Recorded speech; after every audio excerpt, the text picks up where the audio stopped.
জ্বালানি তেলের সংকটে চরম ভোগান্তিতে পড়েছেন নারায়ণগঞ্জের সাধারণ মানুষ।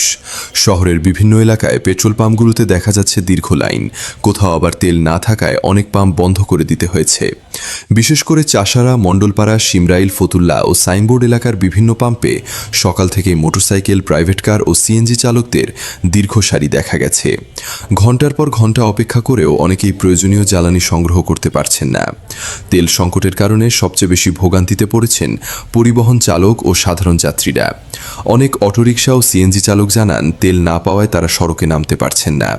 এতে করে গণপরিবহনও কমে গেছে এবং সাধারণ মানুষকে অতিরিক্ত ভাড়া গুনতে হচ্ছে। কয়েকজন মোটরসাইকেল চালক জানান, সকাল থেকে পাম্পের লাইনে দাঁড়িয়ে থেকেও অনেক সময় তেল পাওয়া যাচ্ছে না, আবার কোথাও সীমিত পরিমাণে তেল দেওয়া হচ্ছে বলে অভিযোগ রয়েছে। স্থানীয়রা বলছেন, দ্রুত জ্বালানি সরবরাহ স্বাভাবিক না হলে পরিস্থিতি আরও খারাপ হতে পারে। এতে করে পরিবহন ব্যবস্থা, ব্যবসা বাণিজ্য ও সাধারণ মানুষের দৈনন্দিন জীবনযাত্রা মারাত্মকভাবে ব্যাহত হওয়ার আশঙ্কা রয়েছে।